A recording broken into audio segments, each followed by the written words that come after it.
Hello. What you are about to see is part two of a two-part conversation with Dr. Vishwanath about the spread of health misinformation during this COVID-19 pandemic. So, public health emergencies like this pandemic heightened several challenges in risk communication, including providing trustworthy sources of information, reaching underserved populations, and minimizing fear and confusion. However, in emergencies, information may not diffuse equally among all socioeconomic groups, and gaps in knowledge can increase given the internet divide. So what can public health professionals and policymakers do to help address these knowledge gaps during this pandemic? Mm-hmm. Right. So if there is one thing that keeps me awake in the night, this is it, the issue of equity. We have seen that clearly with COVID-19, where we did not even ask the question, who is being affected disproportionately by COVID-19? And when we finally began to ask those questions, we realized as a society, collectively speaking, that certain groups in our system, our communities, were disproportionately affected. The interesting thing, Dr. Keo, is these community groups have been alerting us, have been raising this issue of what has been happening in their respective communities with COVID-19. But nobody bothered to listen to them, right? So that, to me, is the issue. Why didn't we pay attention to that issue from the very beginning? Knowing what we know, that there are profound health disparities, and these disparities are persistent, why didn't we ask that question? And so there are two things to do. And of course, we have been in our own group raising the issue of digital divide for many years now, almost 2 decades. And over the last few years, some people have not taken us very seriously, saying that the divide is closing and therefore it's not a problem. Excuse me. And then we realized when we started talking about remote learning, we suddenly realized that we, in the sense, collectively again, that certain households are not equipped appropriately for remote learning. That's not a shock to some of us who have been working in this area for a long time, right? So I think we should start with the premise from the very beginning that all public health emergencies will affect different people differently. Certain groups will be disproportionately affected adversely because of emergencies. Number one, that's the first thing we should acknowledge. Number two, we should put policies and practices in place before the emergency occurs, right? You can't make up stuff, create structures after the onset of emergency. That's what preparedness is about, as you know. You got to have these policies and practices ahead of time, with the anticipation that these emergencies will affect different groups differentially. And then you have to, part of that is, how do you create a system in place where the groups that are likely to be adversely affected disproportionately, minorities, those from lower socioeconomic position, right? Maybe undocumented workers, anticipate that they will be affected and put in place systems to make sure that, number one, we are listening to them. How do we get them to the table so that they can help us listen and design the solution from the very beginning, not bring them in later after everything has been decided? I think, COVID-19 has taught us one lesson. I mean, we don't seem to be learning this. Every time there is a public health emergency, we seem to discover this problem again and again as if it's new. We know this from our work over the last 3 decades, all of us have been working on this preparedness issues. I think we need to, number one, have them create a system right from the beginning, anticipate this emergency will occur, create a system, and make sure they sit with us at the table, as we start collecting data and start developing solutions. This is the last. I want to make one point before I stop here. The idea of data absenteeism has not taken roots, which is very unfortunate. We always rely on data because that's how we develop evidence.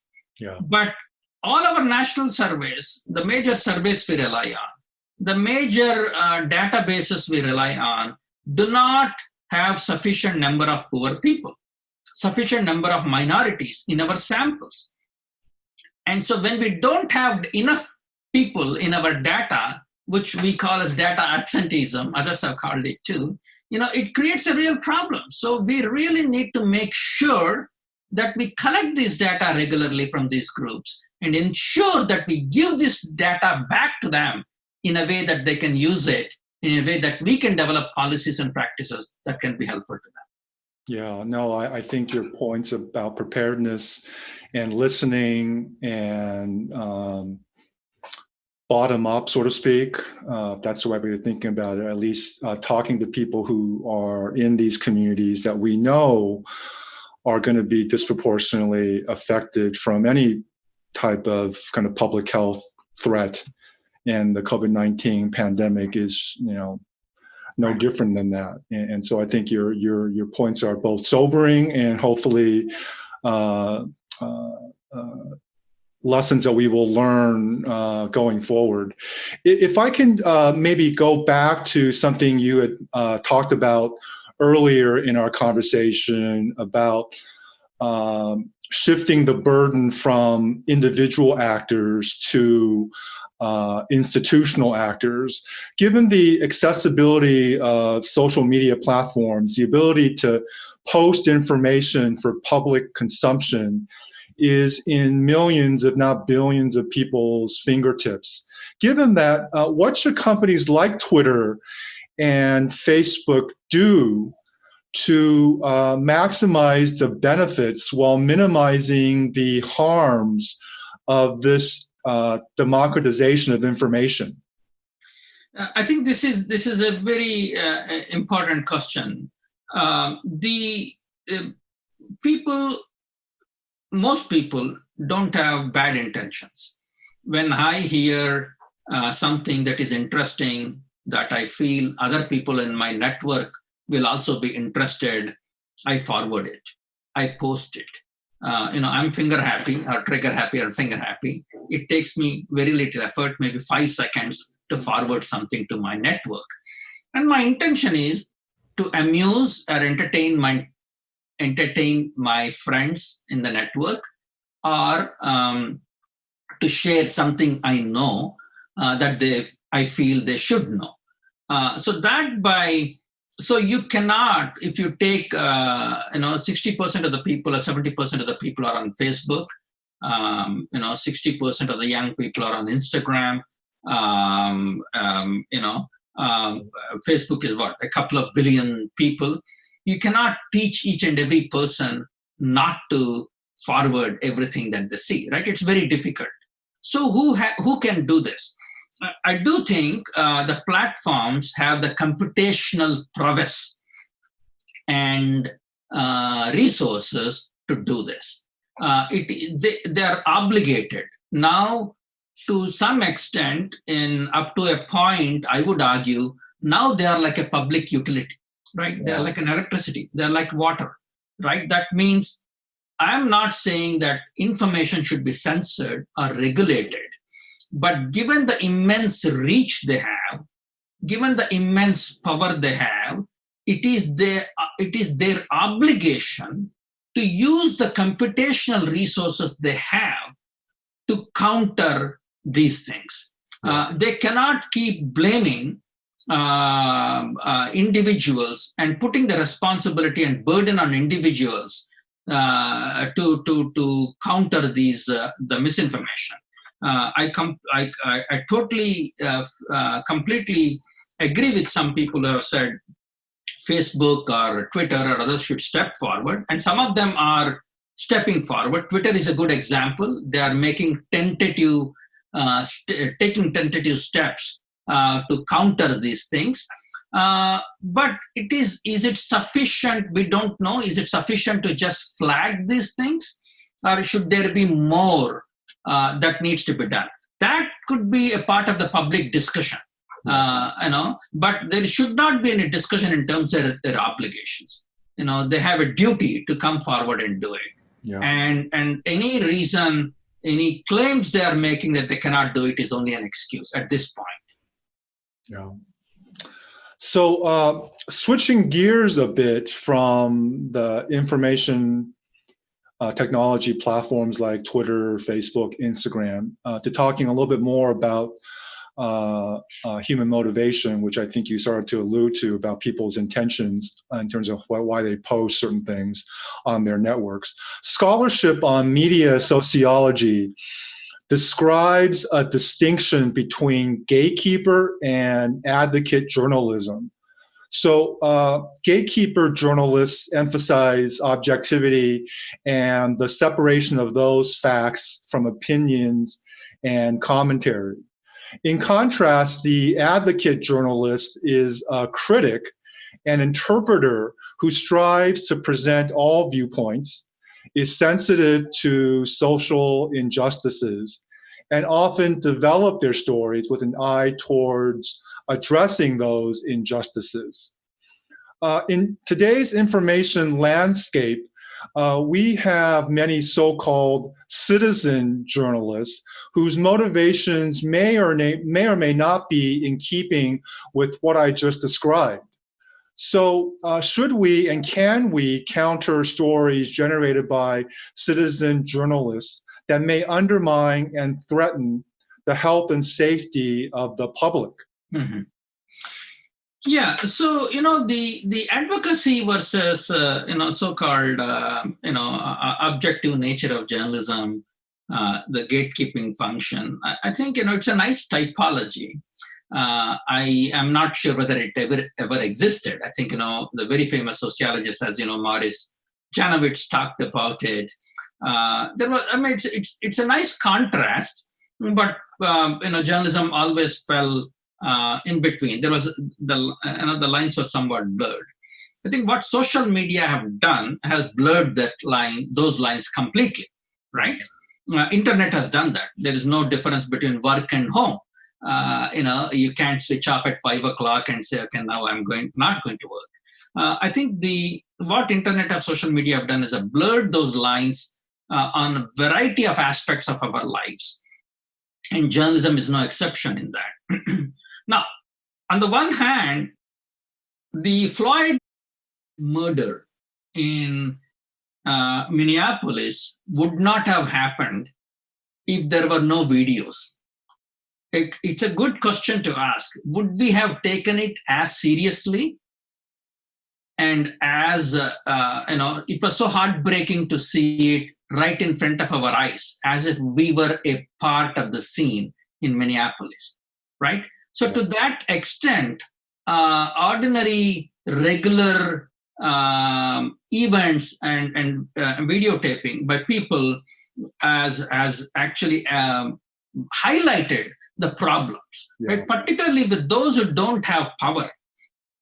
So our African American colleagues have always raised the issue of systemic racism, and the challenges African Americans have always had with the police. But how many of us have taken it seriously? We did, but have we taken it seriously enough to do the kind of actions we are taking today to make the critique, right?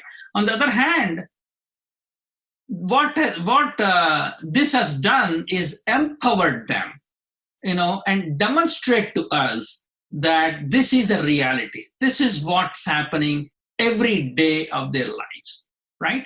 So to that extent, I don't see a need to counter it. In fact, this kind of a citizen journalism or citizen participation in production of information, and so the phrase you use, democratization of information, I think is actually a good thing, because the barriers to production of information have come down. So it's not an elite few, educated few who are controlling the production and dissemination of information. Now anybody can do it. So to that extent, it is great news. To me, that is actually the most salutary part of the recent technology developments, I think. Now, the question is, of course, the good will always come with the bad. And certainly, I think, you will see, there are, all you have to do is go to YouTube or other places. There are videos which are totally counter to any scientific evidence on any medical topic you take. And so my reaction has always been on these issues, you cannot control it. The horse has left the barn, so to speak, but we can manage it. And the only way to manage is what I have been saying all along, which is developing the institutions, developing the practices among existing institutions, to take a much more aggressive and active part in it. Not sit back, but be very proactive. This is what I mean. Our institutions, whether it's AMA, APA, other organizations which have a lot of credibility, a lot of resources, a lot of expertise within them, should be much more proactive in doing this. Some of them may be hesitant because their job is to provide objective, science-based, evidence-based medical care. But at the same time, they have an obligation because they are the most trusted people, I think. So whether it is universities, whether it is organizations, we should all work together with community groups, to counter these things when warranted. I think you make some excellent points. So as we near the end of our interview, I'd like to focus on COVID-19 related information that is posted by the US president on his Twitter account. Regardless of what motivates his tweets, what communication advice can you provide public health officials in an environment where false and misleading information is coming from the president of the United States? Right. People's reactions have varied on these tweets, from amusement or entertainment to outrage, and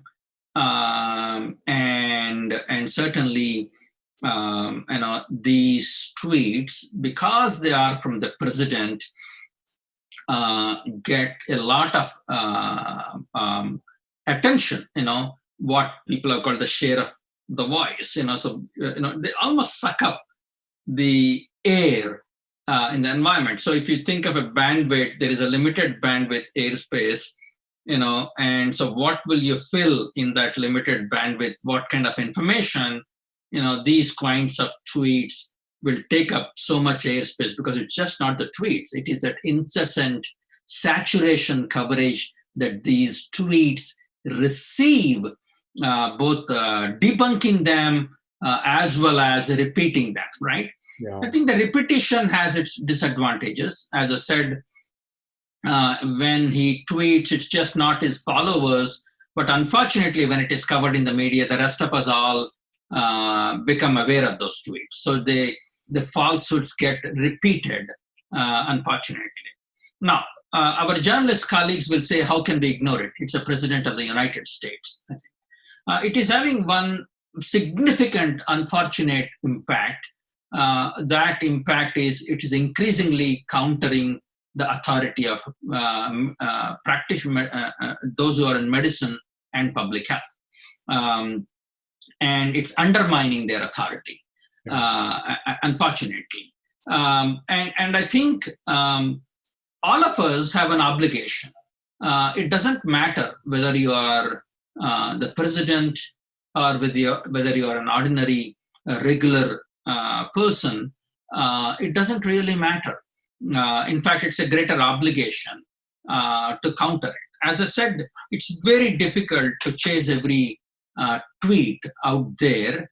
But the you at the end of the day, you have to think about your own professional obligations. What is my obligation to truth? What is my obligation to evidence? What is my obligation to my profession? And and counter it. It becomes that much more important because it is an authority figure. If it is a regular citizen, person on the street, so to speak, maybe she or he may not get that much traction. So it's not that something to worry about. But certainly when somebody at that high an authority level does it, it's important. Again, it becomes very difficult for individual physicians to do this. But collectively, the institutions have to do that, and some people are doing it. Several institutions have gotten together, media, fact-checking organizations, medical organizations have gotten together to counter these tweets when warranted, when they become egregious. It is unfortunate because I think it is having some deleterious negative impact. But again, we can't control what motivates somebody to do what he does, but we have to now manage with that by being very proactive and countering it. So. Yeah. Well, on that professional call to action, I want to thank Dr. Vishwanath for sharing his deep expertise and insights with our audience today. Vish, thank you for being a guest on Ethics Talk. Thank you so much for having me. Enjoyed it. For more COVID ethics resources, please visit the AMA Journal of Ethics at journalofethics.org.